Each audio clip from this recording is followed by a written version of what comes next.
This is the Comics Alternative Manga, reviews of Cigarette Girl and Mysterious Girlfriend X, Volume 1.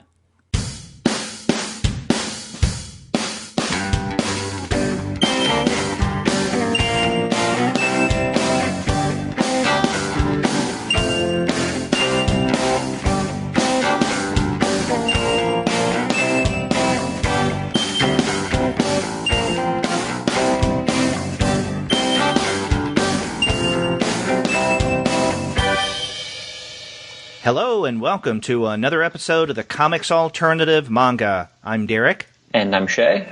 And we're two guys who absolutely love to talk about manga. And on the May manga episode, Shea and I are going to be talking about two very interesting titles. Vastly different, though. We're going to begin with Masahiko Matsumoto's Cigarette Girl. And then after that, Riichi Ueshiba's Mysterious Girlfriend X, Volume 1. But before we get into those titles, we want to let all of you guys know that this episode of the Comics Alternative Manga is brought to you by the great folks at Discount Comic Book Service. Go to their website, dcbservice.com, for all of your comics pre-ordering needs. There, you're going to find all DC, Marvel, Image, and Dark Horse titles at 40% off of the cover price if you pre-order. For all of the other publishers, you'll find that those discounts are 20 to 35% off the cover price. And every single month, you're going to find some unbelievable specials. Sometimes those specials will be as high as 45% off cover price, sometimes 50% off cover, but often you can find discounts that are even more impressive than that. Like this month, you can get Viz Big editions of Rurouni Kenshin by Nobuhiro Watsuki for 30% off.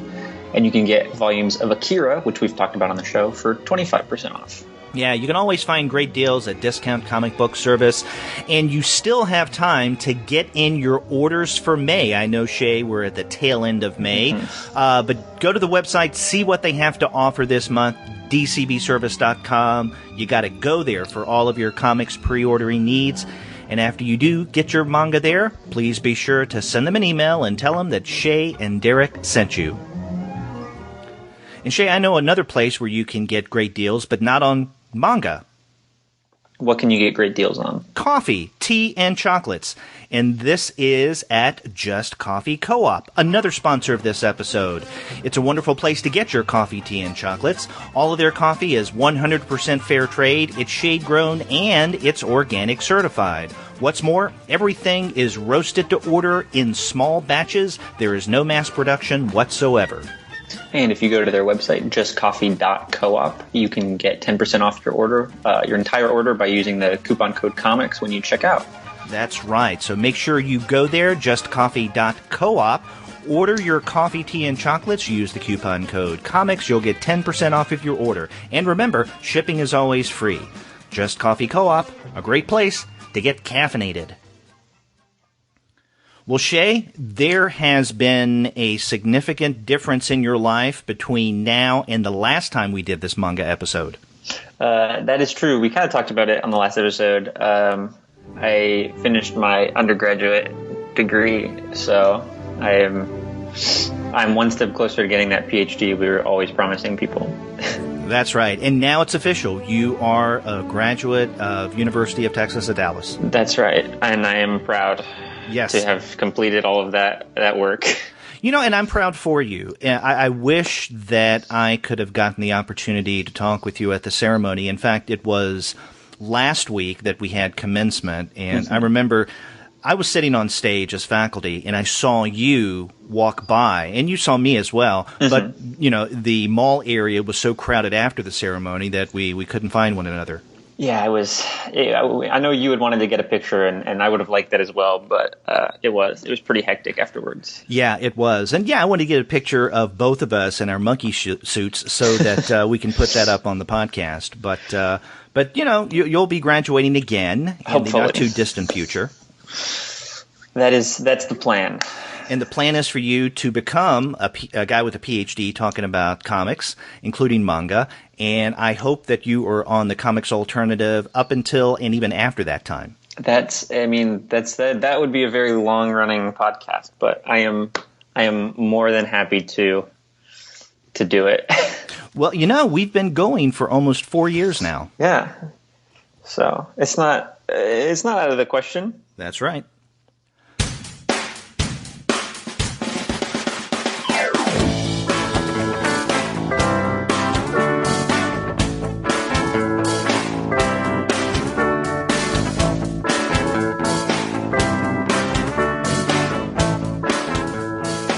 Well, Shea, you want to get into this month's titles? Yeah, I think we should. These are two very, very different books that I think will give us a lot to talk about. Right. And the first one we're going to be looking at is Masahiko Matsumoto's Cigarette Girl. This came out just this month from Top Shelf. And in fact, I was very impressed that this book came out from Top Shelf. I don't know if they have much of a history of putting out manga. There was that book from a few years ago of alternative manga, Axe. But other than that, I can't remember other manga that Top Shelf has published. Maybe they have and I'm just forgetting. Yeah, as far as I know, that there might be one or two other books, but just kind of the anthologies, just like Axe. But it's the same. Even that is alternative manga that's similar in kind of tone and aesthetic to what we see in Cigarette Girl. So they haven't put out too much manga, but it is the stuff they have put out is similar to this. Exactly. And in fact, there's not really much on Matsumoto in English. The only other book that I know of that is out is The Man Next Door, which I don't know if Breakdown Press has already put out or if it's going to. Do you know if it's out already? Yeah, I think it came out a year and a half ago, was it? Yeah, I was about to say about 2 years ago, or within the last 2 years. But yeah, they put it out, I think, right after they put out Flowering Harbor, the Saichi Hayashi book, which was their first collaboration with Ryan Holmberg, who translates a lot of the alternative manga that we've talked about on the show. Yeah, I think other than maybe one or two of these short stories being published by themselves in an anthology like Axe, I think Man Next Door was the first book-length collection of just work by Matsumoto that had been put out in English. Mm-hmm. Yeah, and in fact, if you go to Wikipedia, there's not even an entry on him, at least on the English Wikipedia, which I found unusual. And this is not the first time that you and I have discussed Matsumoto on this show. Mm-hmm. We haven't really discussed any of his works, but we have mentioned him a few months ago when you and I were discussing A Drifting Life from Yoshihiro Tatsumi, because the character, and that's an autobiographical narrative, as we pointed out, and because Tatsumi was friends and even, a rival to Matsumoto, he figured prominently in A Drifting Life. Mm-hmm. Yeah, and that's a fact that's mentioned a couple times in some of the kind of contextualizing. I think it's an afterword from not the translator, but someone else. And then I know Tatsumi provides a brief foreword for the book, and so his Matsumoto's relationship with Tatsumi and his appearance in A Drifting Life is mentioned several times in the book itself. So exactly, and you mentioned the contextual material in this book that kind of brackets the stories proper. I found those very useful. The introduction is written by Sean Michael Wilson, and then after that we have the foreword by Tatsumi. And then there is biographical notes, which for all practical purposes is like an afterword, by Mitsuhiro Asakawa. Mm-hmm. So it does help to not only give context about the stories in Cigarette Girl and in a larger sense Matsumoto's life, but it also, I think, is a really good introduction to Matsumoto and the kind of manga that he creates, which, as you pointed out a little while ago, is vastly different from what we're going to be discussing in the last half of the show with Mysterious Girlfriend X. And maybe let's begin by talking about the difference of Matsumoto's work from what most people think of in terms of manga, in terms of the art style. How would you describe Matsumoto's style? It's I wrote about the book two weeks ago, I think now, for the AV Club, and so I said something similar there. But the way Matsumoto draws people is, and it's kind of similar to the way Tatsumi, his kind of contemporary and friend, draws people, and the way Shigeru Mizuki, another one of their contemporaries, whose listeners may be familiar from his Kitaro or like Nananbaba or Onward Towards Their Noble Death, but they draw these characters that are very, very abstracted and cartooned, and they've got oversized heads, and their eyes are just these kind of circles with black dots, and so there are these very kind of like silly and jovial almost figures, but the way he draws backgrounds is more detailed. It's more inky, and it's kind of like darker a little visually, and so you have this weird kind of contrast between this very, very energetic and cartoonish and lively kind of figures in the foreground against these kind of stark, really wonderfully illustrated backgrounds. The way he draws Rain in particular in a couple scenes is really interesting, because he really is able to do what I think a lot of cartoonists are unable to do, and that's to give those raindrops a really wonderful sense of weight and texture that I think is missing from a lot of other people's work, and that it gives these compositions and these panels and these pages a really wonderful look that I really enjoyed. But it's a weird aesthetic, because there's that dissonance between the people and the backgrounds. Yeah, and I'm glad that you pointed out some of the similarities to Shigeru Mizuki's work, in that, in Mizuki, and back in November we discussed Mizuki's Hitler, but we've also brought up other works of his in the past on these episodes. You do have a highly detailed setting or background for the most part, but the characters are, I guess one of the best ways of putting it, as you did, was cartoony. And we have a similar style here with Matsumoto. And you mentioned the eyes in his characters. Another thing that struck me about Matsumoto's characters are their lips. They all have the same kind of lips that, on first glance would seem to be pouty, but whether these characters are pouty or not, their lips are always sticking out, almost like duckbills. And it's just part of his style. Another thing, though, that I wanted to point out in terms of Matsumoto's style is it reminds me in many ways of his former friend and colleague Tatsumi, because with Tatsumi, and we discussed this with The Drifting Life, if you read a variety of Tatsumi's narratives, you'll see that there are, well, it's a little different in A Drifting Life because that's autobiographical, but in his short fiction, let's say, you find there are certain characters that seem to look, if not exactly the same, then closely the same. They're very similar. And what Tatsumi was doing was creating more of a character type. And so it's not as if the same character who looked like another character from an earlier story was the same person that we're just following up later in a different story. They're different characters, different stories, different context.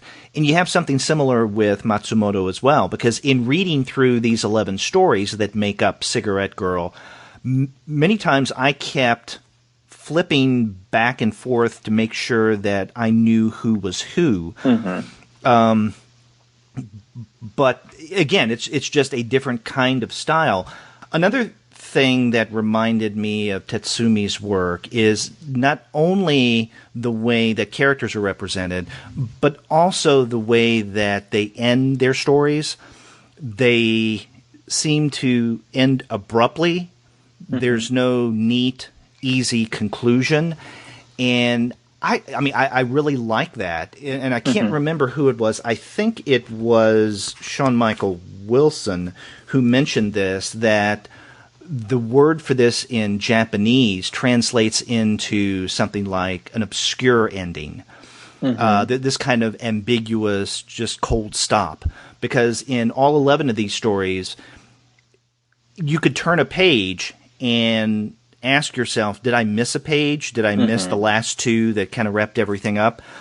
I really like that kind of storytelling, and it definitely reflects the kind of stories that Matsumoto tells. Again, very similar to Tatsumi, real-life narratives, slice of life, if you want to call it that.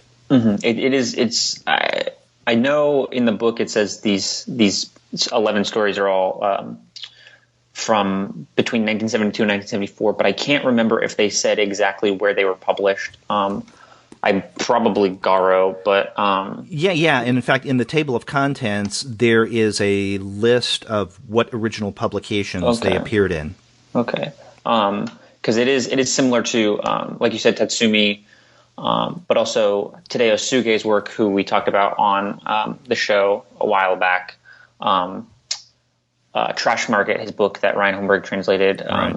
And the stories in that are very similar in kind of that the way they're paced and the way they have these kind of oblique endings that seems to be very much the kind of style of a lot of those guys working at Garo, working in this kind of Gekiga Komaga, like literary manga style of the early to mid 70s.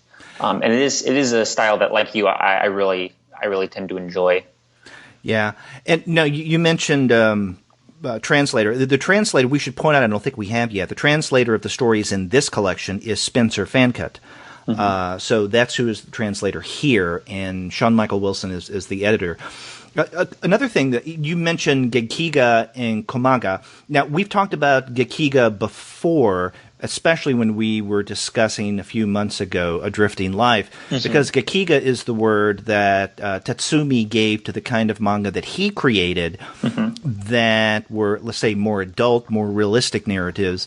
Although, as they point out in, and I can't remember if it's in the intro or the foreword by Tatsumi, that Matsumoto liked to refer to his manga as Komaga. Yeah. So I guess it's somewhat similar to Gekiga. It's just tomato. Yeah. So Gekiga, I'd probably mention this, translates to dramatic pictures, right. And then Komaga translates to something like panel pictures. And Ryan Holmberg had an interesting essay about it. I think it was about 2 years ago when the Manic Store came out, because he likes to put these big mammoth essays, historical essays, on the Comics Journal to kind of coincide with when he's got a book coming out, or a book he's translated or edited is coming out. And so this one did a really good job of kind of differentiating between Komaga and Gekiga, and that they are kind of slightly different in the things they choose to emphasize. From what I understand, the stories collected in Manic Store are more kind of representative of what Komaga is. It's the way it kind of, or the way Matsumoto plays with time and paces pages, and his paneling is slightly different from what it would eventually become.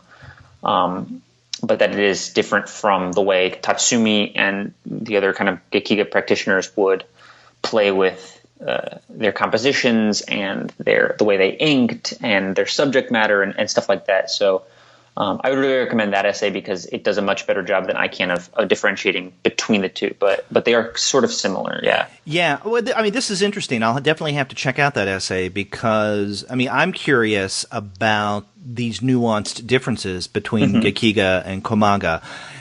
You know, I had thought that maybe it was just each was calling it something else. I would guess that they share much more in common than they do between each of them with the manga that we see today, for the most part. But if there are those kind of subtle differences you're saying in the panel-to-panel composition? Yeah, like I said, it's been a while since I've read it, and Holmberg, I think, is Holmberg really knows his stuff and really goes into detail, and so he does this stuff justice where I can't. But there are those slight differences where the way they kind of play with time, and I think the example he uses is from a story in Manic Store where Matsumoto really draws out this very brief moment of a train passing, and he really emphasizes the speed of the train and the way he draws, he hand draws his sound effects to kind of mirror the speed of the train or something like that. But it's little things like that, the way they kind of expand or decompress or compress certain moments and which moments they choose to do and stuff like that. But they are kind of, I would say, minor differences that I think most people wouldn't pick up on because they are pretty subtle. Okay. Well, let's talk about some of these stories proper. Now, we mentioned that there are 11 pieces in this collection, although in many ways that's not entirely true because one of the 11 is in the table of contents is called Happy-chan, but yet Happy-chan is divided into 7 different episodes. So it's almost as if you have with Happy-chan 7 different stories, and then the other 10. But, you can read all of the Happy-chan together, and Happy-chan takes up not quite half of the book. I think it's definitely more than a third.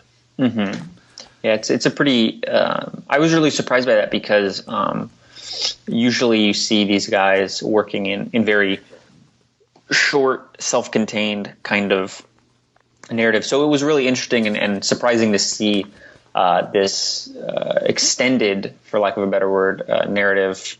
Not book length, but pretty long as far as these things go. Serial that I don't think I'd ever seen from any of other than A Drifting Life from any of Matsumoto's contemporaries, and even A Drifting Life was not produced during this time. It came much later in Tatsumi's life and career. Right. So that I mean, just because of that alone, it was really interesting to see how someone like Matsumoto, someone who works in the kind of style we've talked about, the narrative style we've talked about, kind of carry that through this serial and this recurring character through almost 100 pages. Right.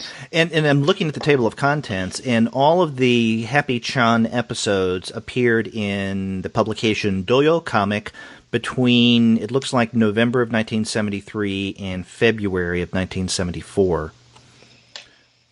So yeah, these didn't come out all at the same time. And one of the things that I guess distinguishes Happy-chan is, I guess a reference to the Happy-chan is the title character. And she is, okay, how would you describe her? She's a good-hearted woman who is trying to get by, and someone who doesn't seem to judge. She tries to help and understand. I don't know if she's the kind of person that could get along completely on her own without some assistance from others, although I don't know if she's aware of that or not. But when we see her in the first episode, I think she works at a fruit stand. She doesn't make that much, but then a friend of hers convinces her that she can make more money by selling condoms door to door. So she goes around, and for the next several episodes, we see her in many situations. That's how these stories begin. She goes to someone's door and asks if they would like to buy contraceptives. And there's really nothing racy that happens. And in fact, the whole concept of contraception seems to be handled in a very normalized way, right? So I think American readers may snicker at something like this, say, oh, a door-to-door condom salesman. But how different is that from what we used to have in this country? People going door-to-door selling brushes or any other item that people may use on a day-to-day basis. I mean, that seems to be the tone that is struck in these Happy-chan episodes. Yeah, it's that is something that's interesting that you mentioned about her character is she is very, I would say, like sweet to the point of a naivete where she allows herself to be taken advantage of. And I think Matsumoto does a good job of kind of using that kind of character trait to get her into these humorous kind of comedy of manners, sometimes situations. I'm thinking in particular of, she goes to sell someone condoms, and then she ends up hiding in the closet because the guy's wife, who is estranged from him, comes home, and so it is. I think there's some humorous moments and some light moments throughout some of these stories, but I think Happy-chan is distinct from from the rest of the books and or the stories in here because of that central character that you described, that she is this kind of almost goofy kind of character. And it's a very tonally, some of these stories are very different from the rest of the book. Right, but not like I Love Lucy goofy. No, it's not. It's not that broad, and it's not that kind of over the top. But it is. There are these just some very strange, very bizarre moments that I think I certainly laughed at. That I think Matsumoto wanted me to laugh at. Right.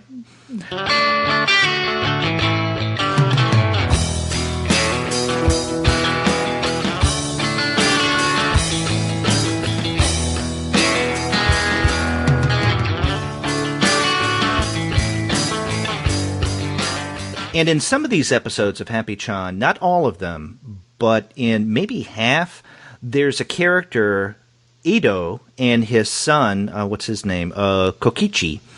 And we see Happy-chan taking care, in essence, of the two of them. And when she first, in the first episode, when she meets Ito, Ito's wife has just recently left, and he seems to be a guy who's down on his luck. His son, Kokichi, is living with him, and in fact, at one point in that first episode, Kokichi thinks that, I think along with Happy-chan, that maybe Ito is so distraught that his wife left him that he's going to commit suicide. Mm-hmm. Yeah, and I when he first appeared, I assumed that their relationship would take up would recur and feature more prominently in some of the other stories, but it took me a while to kind of get acclimated to the rhythms of the Happy-chan serial, because there are things like that where I kind of was like, oh, this is kind of a big character. Their relationship is going to be important, and we'll see him have a role in future stories. There'll be these other recurring elements other than kind of this Happy-chan character and her job as a door-to-door condom saleswoman. But then, he does kind of, but not in the way that I thought he would. So he was one of those things that he really struck me as important when he showed up. But then I was kind of struck by how oddly kind of Matsumoto treated him in later serials. Yeah, and there are a couple toward the end, or a few toward the end, that he doesn't appear at all, although he is quite prominent in this final episode of Happy-chan. So, and that's interesting. That gets back to what we were talking about in terms of these kind of cold or obscure endings of these stories, in that, seeing the Ito character in the first couple of episodes, like you, I thought that this was a character whose relationship with Happy-chan we would see develop among these various episodes, maybe getting to the end point or some kind of rough conclusion that they would have a relationship of some sort. But in true Matsumoto form, we definitely don't have that. There's never any kind of consummation, even in the broadest sense, right? Mm-hmm. So they're friends, but they never become affectionate. They definitely never get married. And in fact, we never see Happy-chan with any guy in a way that suggests some kind of finality. But again, this gets back to the kind of manga, the komanga, that Matsumoto is known for, where you have these rough, ambiguous endings. Mm-hmm. And I think it's something you mentioned, that there really is no consummation in these stories. I think that's really true of all of these stories collected in Cigarette Girl. And one of the things that is really interesting to me narratively about Matsumoto's characters and the character type he likes to kind of return to is that all of these stories really kind of center around people's inability to express themselves in a really healthy way. And so a lot of these stories are young men pining after girls that they're trying to have a relationship with, but they don't know how to start their relationship and stuff like that. Or a woman who's in love with a guy who doesn't really understand the kind of relationship they're in, or maybe want the same relationship that she has. And so I think that is really key to note about all of these stories is that they are these kind of, they're about these kind of absences of relationships or absences of consummation in a literal or metaphoric way. They never, none of these relationships take that step. That is, and I think Matsumoto does a really good job instead of making, I think where some other cartoonists might make it kind of that tired, sad white boy alternative comics.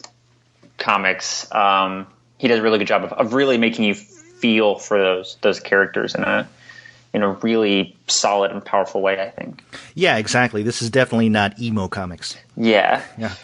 And I'm glad that you said what you just did, because I was about to ask if you had to describe a tone or a theme that runs throughout, if not all these stories, in the vast majority, what would they be? And I agree with you. It is about the kind of incompleteness of relationships, or individuals' attempts to find relationships, but their inability to bring this about, whether it be the men or the women. And we see both. And I think that one of the strengths of Cigarette Girl, the stories in this collection, is that we do get to see, I think it's primarily from a male perspective, but we do get to see, let's say with the Happy Chan stories being a good example, situations, for all practical purposes, from a more female perspective. Not completely focalized through a female, but we do get to see more of the woman's attempts at getting along in their world, trying to make a relationship work. And we kind of feel for them without getting overly emotional. Yeah, they're like you said, it's mostly from these male characters, which I think run the greatest risk of falling into that kind of alternative comics trap that a lot of these quote unquote literary comics or autobiographical comics, these slice of life comics fall into. But then you get stuff like Naruko Tsurumaki's Love. I think the first story in the book, or like you said, Happy Chan. There are a couple of these stories like this where the protagonist is a woman, and we see Matsumoto's women kind of dealing with and wrestling with the same difficulty expressing themselves, or these kind of troubled relationships, not like abusive or violent relationships, but these relationships where these two people just kind of, they're trying to kind of mesh, but they're having some difficulty, and so I like that. I like that it wasn't all men, that he did take the time to kind of, at least think about and think through, these other perspectives and the other sides of those relationships. And I think a lot of cartoonists, wouldn't do that. I think they would have kind of felt content to kind of stick with these kind of young 20-something. I guess in America they'd be white guys who are just kind of like mopey and sad and I like that as well. That Matsumoto's characters, they're not that kind of like woe is me pitiable characters. They are really these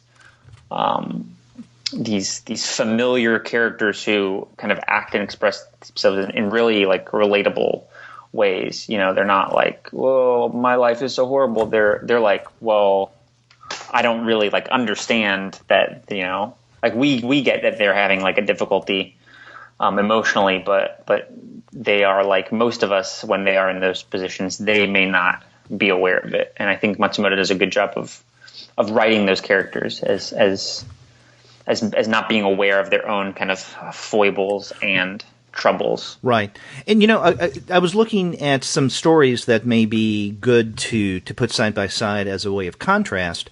And I was thinking, on the one hand, when we're talking about male perspective, two stories that stand out to me is The Tobacco Shop Side Street, and then the title story, Cigarette Girl. I think maybe Cigarette Girl a better example of the two, where you do have men who are taken by young women, and in their attempts to get closer, to get the courage to get close enough, they're not very successful. And they're successful not because of so much the faults of their own or any limitations that they have, but it's just the way that fate has played a card, right?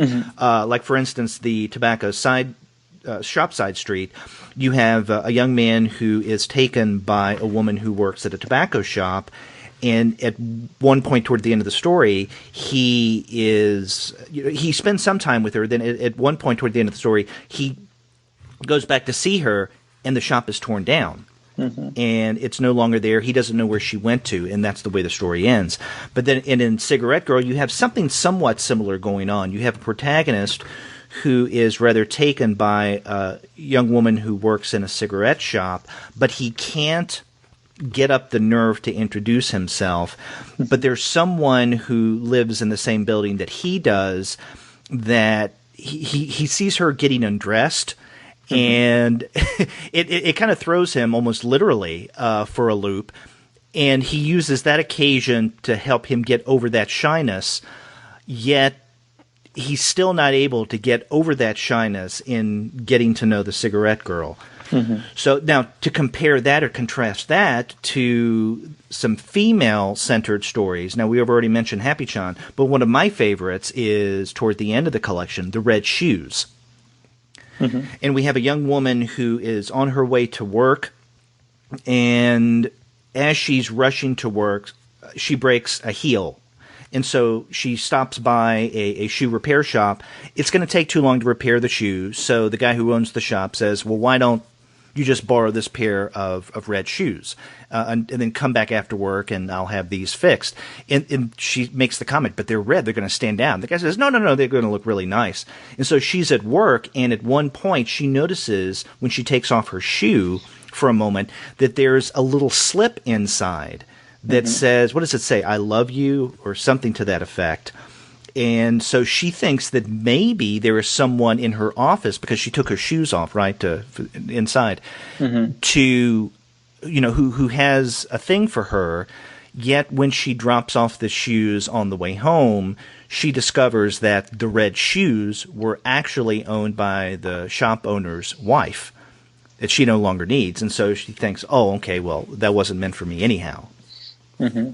So it's kind of similar to some of those other stories I pointed out. I guess a good example would be Cigarette Girl, where you have this desire to get close to someone or to have a relationship, but yet because of the way that life plays itself out, it doesn't seem to be. Yeah, it definitely is. It seems like the work of a young cartoonist. I don't actually know how old Matsumoto was. He couldn't have been that old in the early 70s, but it does seem like the work of kind of a young 20-something cartoonist who is having like a difficult time navigating relationships, who is unable to kind of understand someone else and understand what they want and how the other person feels. And because of that, I think these stories are really kind of really kind of vital. They have this life to them that feels very, very true to, I think, a lot of people's experiences in a way that maybe an older cartoonist would be self-conscious or would have overcome that a little enough to not want to write so many stories about it. Well, you're talking about his age. He's definitely middle-aged here, so he's not that young. I mean, in 72? Yeah, 72 through 74. Now, he, like Tetsumi, was born in the, immediate pre-war period. Right. And so by 1970... Oh, wow, you're right. Yeah, he's I guess he would have been in his late 20s, early 30s. No, he would be in his 40s if he was born in the 1930s. Oh. So, yeah, I guess that's true. He's not an old man at this point. He's middle-aged, but I agree with you, though, that he's bringing kind of a young man's perspective, if we want to call it that, to his characters, both male and female. Although, by this point, he's writing with quite a bit of life experience under his belt. And also artistic experience. That's interesting, because I was under the impression that the work that Tatsumi was doing and Yoshiharu and Tadeo Suge and all the Garo guys, the work they were doing on Garo in the late 60s, early 70s was, they were all young. I don't know why I thought that, but I was under the impression that they were all, pretty young for, I mean, not young for, mangaka, because, you hear stories of people in high school, doing serials and stuff like that, or everybody has their like a big break when they're like 21, 22 or whatever. It's some crazy age, but relatively speaking, I thought all those guys were really young. So I actually hadn't considered that they would have been born in the 30s. Yeah. Well, I still think that in a broader sense, he was young at that time. He just wasn't wet behind the ears. I mean, he wasn't Shigeru Mizuki's age. He died at 93. So, yeah. And he died the day after we put up that episode of Hitler, a review of Hitler. Yeah. So, but I guess Matsumoto's, unless I'm really misremembering the introduction from Sean Michael Wilson, Matsumoto is passed, but he, I think, released an autobiography kind of in the wake of A Drifting Life. That once that came out in Japan, he was asked to do one of his own. Matsumoto? Yeah, unless I imagine that from the introduction. And I would be really keen to see that, because that side of the story, and to see his perspective on those events from A Drifting Life and maybe the kind of period following that. Yeah, and we need to get more Matsumoto work into to English. One of the reasons why we have so many of Tatsumi's narratives translated is because of the efforts of, among other people, Adrian Tamaini. And he is behind these English translations that Drawn and Quarterly has been putting out over the past several years of Tatsumi's work. Yeah, there's Tamaini was the kind of big guy, and from what I understand, at the time, Tatsumi's work wasn't really widely celebrated in kind of contemporary Japan. It had almost been forgotten, except for people who are interested in the history of manga, who are really interested in that style of manga.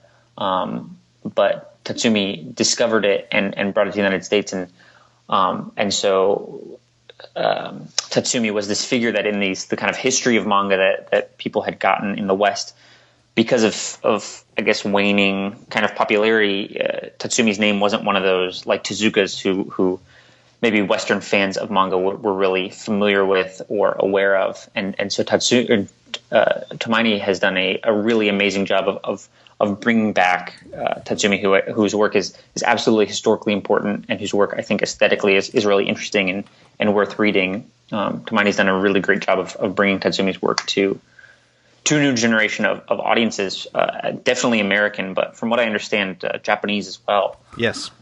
So let's hope we get more of it. Yeah, I've been really pleased with the work that I was really upset when Picture Box closed their doors a couple of years ago, because one of the things they were doing was the 10-cent manga line that I think they put out Osamu Tezuka's second book, Mysterious Underground Men, and then Shigeru Sugiuru's really weird pop art surrealist adaptation of Last of the Mohicans. Right. And then they had done a Saichi Hayashi book, and they had done they did the Passion of Gengoro Tagame, and so I was really upset when they shuttered, because I thought they were doing a really amazing job of putting out these really wonderfully designed, really kind of weird art manga that you wouldn't be able to find anywhere else. And the work Ryan Holmberg was doing on the 10-cent manga line and the Masters of Alternative manga line, with these, he was getting these essays and from the authors themselves, and he was providing these really in-depth, thorough, amazing historical kind of contextualizing essays of his own. But I'm glad to see that since Shutterbox or Picture Box has closed, that Holmberg was able to find team up with the people at Breakdown Press and put out. I think they just released another Saichi Hayashi book that I haven't gotten a chance to read, but I'm really excited to.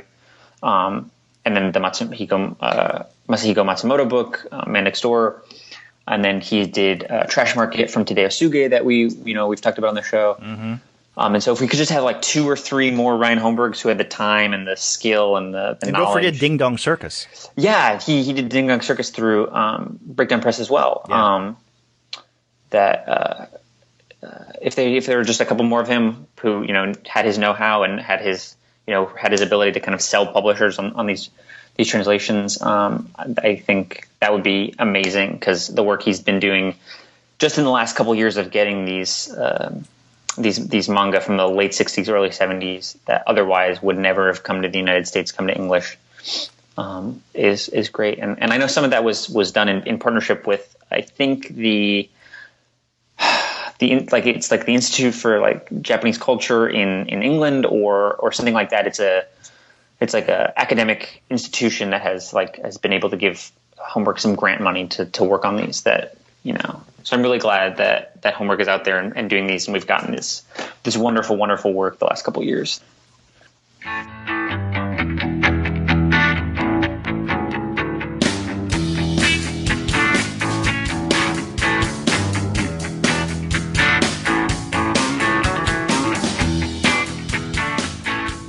Well, Shea, you want to move on to the other work that we're looking at this month, Mysterious Girlfriend X? Yeah, it's very different, but talking about Matsumoto with you, it may not be as different from Cigarette Girl as I had originally thought. Yeah, that's a good point. I know off mic before we started recording, we had talked about these being very, very different books. Mm-hmm. But you're right. Once you get into a discussion of the various themes and the tones of the stories in Cigarette Girl, they almost all have to deal with relationships. Mm-hmm. Maybe not as far off from Mysterious Girlfriend X as we initially thought. So this is the first English language translation of Riichi Ueshiba's Mysterious Girlfriend X. This came out in March of this year. Mm-hmm. Okay, so we already said that it had something to do with relationships. Mm-hmm. And how would you describe the relationship that our two main characters have? It's really weird. It's kind of a. I mean, it's a romantic relationship, but there's not really a whole lot of romance or like kind of physical interaction. But there's physical interaction. Well, there is. It's a very different kind of physical interaction. Yeah, not in the sense that I think most people would expect. Yeah. So, God, I don't even know how to. Okay, well, let's just come out and say the physical interaction is the exchange of drool. But it's not the kind of exchange of drool that you would think when it comes to a relationship. In other words, there's very little kissing involved. Mm-hmm. Yeah. The first, well, I guess it's the one shot. The first chapter in this first book is the kind of one shot self-contained story that I think it's chapter 0 in the book that was published a couple years before the series proper kind of began serialization, but it concerns, I think he's supposed to be 16 or 17 in this first chapter, Akira Tsubaki, who one day tastes the drool of a transfer student, Makoto Urabe, and then he becomes addicted to her drool, and so she has to give him some of her drool every day, or else he gets sick. Yeah.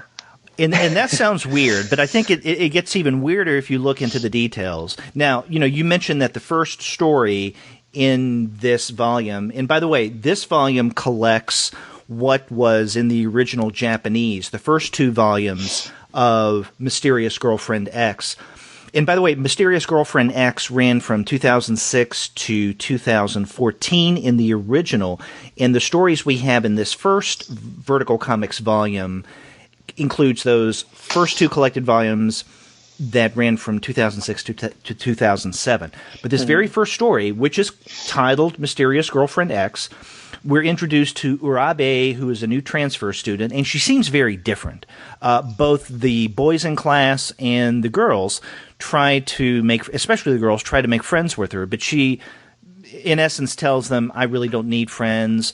And during lunch, instead of eating lunch and hanging out with others, what she does is she puts her head down on her desk, just flops down, and sleeps. And everybody thinks this is the weirdest thing. So they start leaving her alone and letting her do her own thing. Well, one day, Tsubaki comes in and tells Uabe that I think she's needed outside for some reason. And Uabe had been asleep on the desk. And when she gets up to go, he notices a little pool of her drool, because when she sleeps, she drools. Mm-hmm. And he, for some unknown reason, moves his finger around in the drool and then tastes it and thinks to himself, wow, her drool is really sweet. Okay, now, if it's not weird enough, the premise that you set up, right, that he's now addicted to her drool and she has to give him drool, some of her drool every day, so that he won't get sick. I mean, to me, the preliminary weirdness is, why in the hell did he taste her drool to begin with? I mean, what is, Shea, I can tell you, I have been inexplicably drawn to some people, like say women, and I've never, though, thought, what would it be like to put their drool in my mouth? I mean, outside of a kiss, right? So, I mean, it's just really strange. We were talking a few months ago. One of the books we reviewed was it School Judgment? Mm-hmm. And at the time, we were saying that had to be the weirdest manga that we've discussed on this series. Well, I think now that School Judgment has been replaced with Mysterious Girlfriend X, this has to be the weirdest, most whacked out manga we've read so far. It is very strange, and I posited a kind of magical realist reading of another book recently, A Girl on the Shore by Inio Asano. But I think there might be some of that going on here as well, because the premise is not just that Tsubaki is addicted to Urabe's drool and that he has this kind of inexplicable attraction to them, and they have this kind of like magic bond through drool, but they're also able to communicate emotions through drool. That it seems almost as if Urabe is only able to kind of communicate herself and express herself through this drool, but she can also kind of picture Tsubaki's sexual dreams or sexual feelings for her when she tastes his drool, and so she can see into his dreams, and so there's a lot of like weird kind of pseudo fantastical stuff going on here that I almost appreciated that there was no attempt at all to kind of explain this thing. It was just kind of taken as like, this is a little weird, but you know what, it happens. Okay, well, not an attempt to explain it yet, but that's true. I would think that in the volumes to come, as they're translated, and I think that this second collection from Vertigo comes out maybe next month. Mm-hmm. But it's really soon. I know that. Mm-hmm. You mentioned something about maybe magical realism here. I didn't see that at all. I just thought a weird premise. I mean, because the weirdness in this story all comes back to Urabe and, mm-hmm. The whole drool and the exchange of dreams and emotion. I mean, that's only part of the strangeness. Mm-hmm. Her inability to interact in quote-unquote normal ways with everyone is also striking. But another thing about her that is mysterious, and by the way, every chapter in this book has the word mysterious in it. Mm-hmm. A mysterious meow, mysterious music, mysterious attraction, so on and so forth. But another thing about her that is strange and mysterious is the fact that she has a hobby of cutting things out with her scissors, and she's mm-hmm. quite adept at doing so. Mm-hmm. And she carries her scissors with her in her panties. Mm-hmm. And in fact, at various times in this first volume, Tsubaki refers to them as her panty scissors. Mm-hmm. And she keeps them tucked in her panties, and so when she needs them, for instance, when she's frightened or she wants to make a point or do something to make a display of some sort, she'll whip them out and cut up something around Tsubaki to let him know not to mess with her, or what he did was a little out of line. In other words, she'll cut up things around him, not cut up him, in order to warn him. Mm-hmm. Yeah, that's I think this is Riichi Ueshiba in kind of the end of the book. There's he briefly mentions kind of the exigence of the book and kind of why he chose his protagonists to be the age that they are and kind of what the title is supposed to signify. But he's definitely a guy who is, I don't even know how to describe it. He's the inclusion of the panty scissors, and in later chapters in this first volume from Vertical, it's there she wears a garter belt and she's supposed to be this kind of very sexy, sexualized, kind of attractive figure. Ueshiba definitely is. I think he's what Brandon Graham, the King City cartoonist and prophet writer, refers to as when a cartoonist draws with their boner. He's someone like, I guess, like this later period of Milo Manara, or any other, the Shiro Masamune of the last few years. He's this, it seems like this whole scenario is just kind of this weird concoction excuse for him to draw this girl in a schoolgirl uniform who shows off her panties a lot. Right. Now, I want to talk about the sexualization that goes on in this book, and not just with Uabe, because I think it's with other characters as well. But I want to back up a bit of something that you referred to a moment ago, and that is in one of the short bits at the end, after we have the stories proper,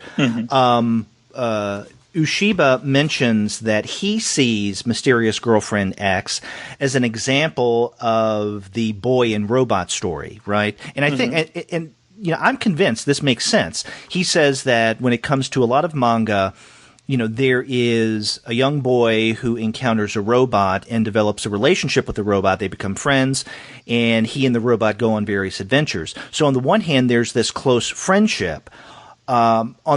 And camaraderie. On the other hand, you never know in a relationship like this what that robot is capable of, right? And so even though the young boy may be drawn to the robot as a companion, there's always the possibility that the robot could turn on him or could do quite a bit of destruction and harm. And so he likens that to the relationship of a young 17-year-old boy who is starting to fall in love with a 17-year-old girl, right? So like the robot, there's a potential friendship, companionship in the works. On the other hand, the way that the girl responds to the young boy could be robot-like in that it could be emotionally destructive. And I think that makes a lot of sense. And so I see where he's going here, and I agree that it's a apt comparison. Yeah, but I can definitely see that as well. Yeah, but getting back to the sexualization, I was hoping that we would be able to discuss this in depth. Did you find this disturbing at times? Well, at first I was a little put off by it because these characters are very obviously, and it's not just that Urabe kind of lifts her skirt up and reveals her panties very frequently, but the way these characters are posed, and it's not just her, the other women in this book are posed very similar in this kind of like sexy, way where they're showing off their body, and another character, what is her name? Oka. Yeah, Oka is constantly referred to as having this kind of like, she's short, but has this really full body and stuff like that, and so there are all these kind of visual and textual references to the sexiness and the way these women look, and the kind of like pinup illustrations that kind of open each chapter. These chapter title pages frequently feature Urabe in these sexy poses. And so at first I was a little put off by that because the way Ueshiba draws these women, I thought they were like 14 at the time. And so I was like, really like, this is weird. Yeah. But then there are a couple of references to their age throughout the book. And I guess they're all supposed to be 16 or 17. And so I was like, okay, well, this kind of makes sense, but it's still kind of Yeah. Well, okay. Now, but by no means am I a prude. Am I puritanical in any way? And in fact, there is, that kind of male pig in me that, loves eye candy, right? I'll admit that. There's something, though, that's going on in here. I mean, it doesn't disturb me enough to put down the book because I do enjoy this story. It's just every now and again, reading these stories, I paused for a moment and thought, okay. And this came to a head in a more most pronounced way with the young girl Oka that we mentioned a second ago. I agree that with Urabe, we often see her panties, the poses that she strikes, her and her garter belt. Yeah, that was quite sexy. I think it's only, though, with Urabe, when we see her in her swimsuit, do we see her fuller form. In other words, the fact that she does have a fuller breast size than she looks like clothed in her schoolgirl outfit. And, of course, the whole schoolgirl outfit, the skirt, that's another story altogether. But, also with Urabe, we do see her, quote unquote, naked a couple of times, but the way that Ueshiba draws her naked, we don't see any definition. We don't see any contours. And so it's almost as if she had a skin-tight suit on that made it appear that she's naked. So I think that's rather sanitized. But to me, the character Oka is where Ueshiba seems to get the most, and probably not the most appropriate word, lecherous. Now, you mentioned some of the sketches that, and I guess pinups that accompany the stories in this book. These come between various chapters. I'm looking at one where Oka and her boyfriend Ueno, who is Tsubaki's best friend, it comes right before chapter 9, and I want to read to you in the audience the description of Oka, this young girl, and she's short, okay? Oka is 5 foot 8 inches. She's only about as tall as a grade schooler, but her body is quite filled out and gorgeous. For her height, her body itself is quite developed. She may have the stature of a kid, but her body lines are adultish. Okay, in that brief description that Ueshiba writes of Oka, 3 times he refers to her body in its fullness. And there's something almost like approaching overkill here. It's like, we know she's short. We know she's very physically developed. And he tells us this 3 different times. She's quite filled out and gorgeous. Her body is quite developed. Her body lines are adultish. And this is not the only occasion where he describes this and even presents a full-figured Oka. Yeah, it's like I said. I think Ueshiba is I think that's a big part of this making this comic for him is with these women. Yeah, and not that I necessarily have a problem with that, but oftentimes that those are kinds of comics that I may not be interested in, particularly when the subject matter young is girls. Right, and it's kind of like the age of consent in the UK is 17, and so it's like the TV show Skins. They were able to cast these 17-year-old kids and have them and feature them doing all of these things and have it not be illegal because they were 17. But they had to cast older people for the American remake because and the age of consent is higher and like you can't smoke it at 17 or whatever and or drink it at 17 and all that stuff. And so I wouldn't even posit that like there is this kind of like it's kind of skirting the lines of legality because I actually don't know the age of consent in or the age of like minority in Japan, but it is the kind of thing where like, oh, that may be like legal, but I'm too old. Like if I was like 14 or 15, and I was reading this comic about these really sexy 17-year-old girls, that would be like one thing. But the older you get, the less you want to, the less interest you have in reading these kind of stories about sexy teens. Right.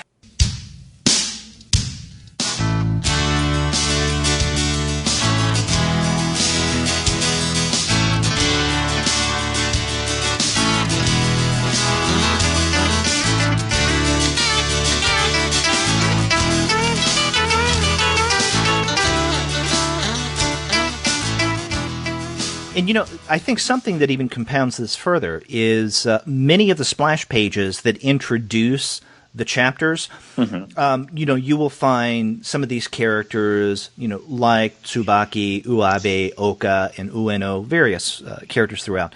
And when it comes to Uabe, many times we'll see her with her finger in her mouth. Now, that makes sense because that's the way, I guess, the means through which the drool is exchanged, right? At various times, the very first time that Tsubaki tastes Uabe's drool, he puts his finger in the drool on the desk and then puts it in his mouth. But after that, every time Uabe gives Tsubaki his daily dose, and that's the way she describes it, it's time for your daily dose, she puts her finger in her mouth, withdraws it, and you can see that Ueshiba has this very liquidy substance on the end of her finger, and then she puts it into his mouth, or vice versa, that she will stick her finger into his mouth, she'll withdraw it, it'll have Tsubaki's drool, and then she'll put it in her mouth. Now, that is a really sensual, if not sexual act in and of itself. But when you see some of these splash pages with Uabe and Oka, again, this short, full-figured girl, with their fingers in their mouth, I mean, there's something really sexual and innocent about that. In other words, to me, those images are even a more overt means of sexualizing these 17-year-old girls. And that's looking alluring with the big eyes, with the finger in their mouth. I mean, this is the kind of problematic manga that people would turn to if they think that there's a problem with manga of sexualizing young girls. I could see someone flipping through Mysterious Girlfriend X and saying, "See, here's an example." Right. That's definitely something that we've seen in a couple of these series where there is this kind of weird infantilization almost of these kind of like adult, attractive adult women. Yes. But then there's also this kind of like sexualization of these children, and so you have it kind of on both ends where there is this interest in making women seem both very young and very sexy that I think Ueshiba definitely plays up, not even just in the fact that these characters are 17, but the way, like I said, the way he draws them, I was under the impression that they were 14 or 15. They look very young. They behave like they're very young, and we've talked about maybe some of this stuff. It might be just kind of cultural differences that a Japanese person who's more familiar with the behavior of like Japanese teenagers won't see this. They'll that's a average, ordinary 17-year-old. But looking at it from my Western American perspective, it definitely is. It struck me as these characters seemed very, very young, and until I had the kind of their ages confirmed for me, I was under the impression that they were like these are like. It's weird to make these like 14-year-olds seem super sexual and sexy, and so there's definitely a lot of that at play in Mysterious Girlfriend X. Right. Now, again, I don't have a problem with this, so I don't want to come across as a prude because this doesn't turn me off. I think these are more observations than anything. And in fact, we discussed the brief piece that Ueshiba writes at the end of this volume about robots, boy robots and relationship narratives and how he sees the similarity there. There's another short piece where he writes about the reasoning of dealing with this age group, right, with high school students. He says that, and again, this makes a lot of sense. It's very much like the boy robot argument that he makes. And he says that in dealing with relationships, if he dealt with grade schoolers, then the potential for sex definitely shouldn't be there. If he dealt with relationships or wrote about relationships with adults, then sex would definitely be a part of that. Now, he didn't want to go in either of those directions. He wanted the possibility of sex or sexuality to be hanging over his characters, to hanging out over his narrative, right? So will they or won't they? Would they or wouldn't they? And he says high school age, at least from his perspective, he mentions it may have changed since he was in high school, but that seemed to be an age where it was possible, but not completely likely, because, you're dealing with, still people who are immature and kind of fumbling around, as we see, Tsubaki is. I think the word fumble goes a long way of describing the character Tsubaki, our male protagonist. And he says that that's the reason why he wanted to focus on high school age relationships. And that makes a lot of sense to me. So on the one hand, there's the possibility, or at least the potential, for sex and the sexualization of his characters. Case in point, again, Uabe and Oka. On the other hand, it's not outright sex. Yeah. Because it's something that people at that age are still a little uncertain and maybe even uncomfortable with. Yeah, I'm not begrudging him his subject matter, and I think he does a good job of kind of explaining why he chose this kind of period in one's life, because it does allow for that. It's like a really fertile place for the kind of very strange, complicated relationships that I think a lot of young people find themselves in. And I also want to make it clear, I don't have a problem with the kind of sexualized nature of this series, but just as, like I said, the older I get, that kind of thing just is something I have less and less interest in. So it's not necessarily a matter of it being good or bad, just that like it's not something I find myself vibing with the way I would have if I was around the same age as these protagonists, I think. Right. Now, I think that, we were talking about the age, and I think as long as he keeps them at this age, that kind of tension, the will they, won't they, is going to play itself out really well. However, this is not Peanuts, right? You can't keep kids at this age forever. And so they're going to have to grow up. Now, I think that Mysterious Girlfriend X originally ran for 12 volumes. And if that's the case, then we can, I would guess, expect maybe 5 more of these larger editions from Vertical if they're going to put out everything. I wonder how old they're going to get by the time we get to the end of this series. That's a good question, because I think by the end of this, what would have been the second volume, the end of this first omnibus or thicker edition is they've been dating for something like 6 months, and so they do make constant reference to there being this passage of time, and the semester of school ends and then summer vacation ends, and so there's this acknowledgement that they are both getting older and that their relationship is getting more kind of long-lived, and so I think that would be interesting to keep an eye on and see how their relationship develops and how Ueshiba is able to kind of balance that tension for 5 more of these Vertical editions. Yeah. Now, we haven't really talked about Ueshiba's art style in discussing Mysterious Girlfriend X. How would you do so?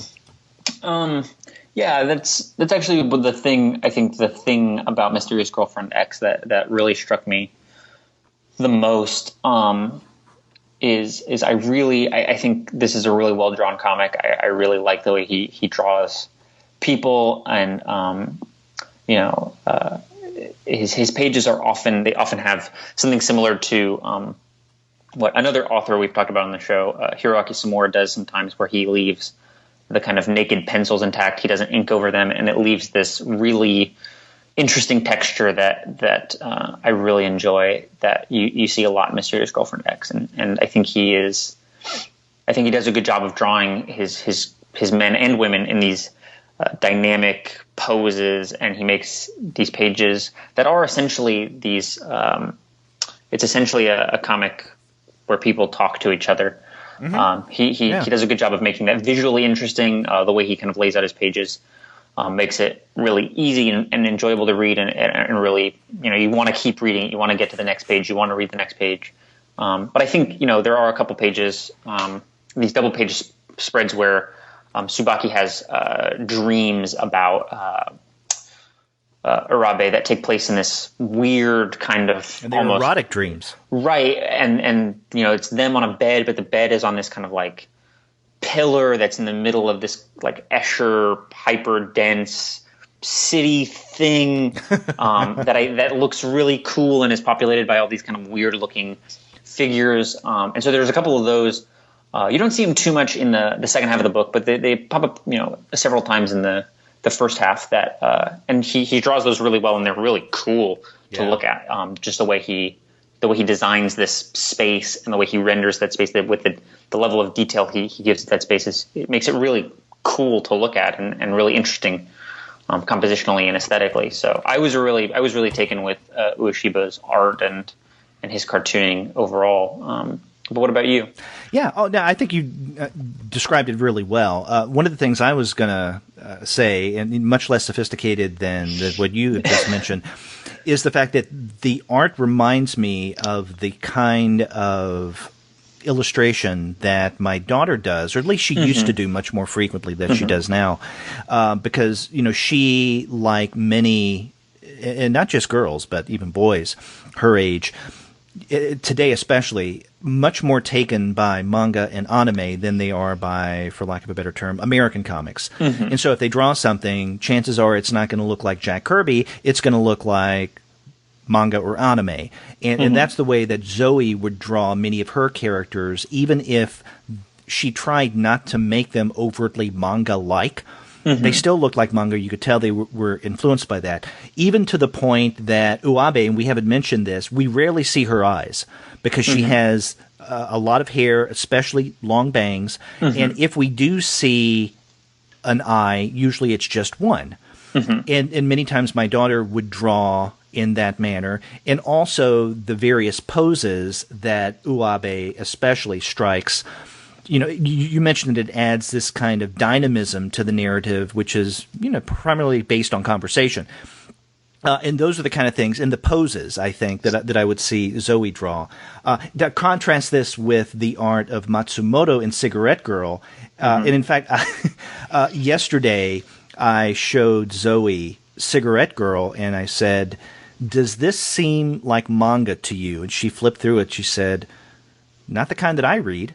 So, I mean, that tells you some of the difference there between the style of Matsumoto and this more classic kind of Komaga and what we see in Ueshiba and his version or his style of manga. I mean, I like it as well. I think that it's detailed in many ways. On occasions, the characters are shown more iconic with these larger, rounded moe kind of eyes, especially in moments of excitement or surprise or amazement. So I think the style picks up on many of those visual cues that we've come to recognize as manga without being just that or only that. Yeah, I mean, it's definitely... I hate to compare it to other people's work, but you can see kind of the way he draws people and the way he details things. It's very similar to a lot of contemporary manga, and it's similar to a lot of manga that you see kind of post Akira, this Katsuhiro Otomo influenced, not totally like photorealistic or hyper detailed, but almost like Jim Lee, where there's this attempt at balancing this realism and level of detail and aesthetic style with cartooning and stylization. Where it's not, you're not going to see like Alex Ross paintings of Archie, but there's this balance between this fidelity to reality and this fidelity to kind of stylization that I think you see in really prominently in Mysterious Girlfriend X, that I really found myself enjoying. Right. Now, there's something at the very end of this first book that Ueshiba mentions that I think kind of sums up a lot of the stuff that we've been discussing in trying to describe Mysterious Girlfriend X. And this is written twice on 2 pages in a spread toward the very end, where we find kind of a more cartoony version of Urabe sleeping, right? And of course she's drooling. And what Ueshiba writes is, "Don't you think a girl who drools when she falls asleep is cute?" Well, this is a comic about that sort of girl. And, in many ways, that kind of sums up Mysterious Girlfriend X. It's about a girl who drools when she sleeps. Yeah. I think that belies the kind of weirdness. Yeah, and I was going to say, it also underscores this. Well, yeah, not only the weirdness, but I think the way that Ueshiba seems to be fascinated by not just this age, but this age of young women. Mm-hmm. Something cute about a girl who drools when she falls asleep. Yeah, I think that's definitely evident that his interests are evident in this book.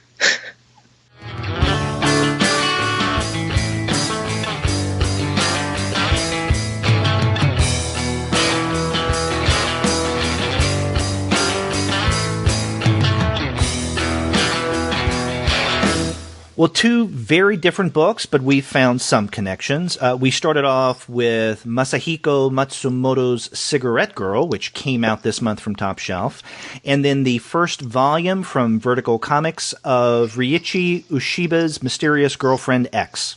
Two interesting reads. Very interesting reads. Yeah. So definitely check those out. And, a place where you can find great manga like this is Discount Comic Book Service. If you go to their website, dcbservice.com, you're going to find a lot of great comics, a lot of great discounts, and along with that, a variety of manga to choose from.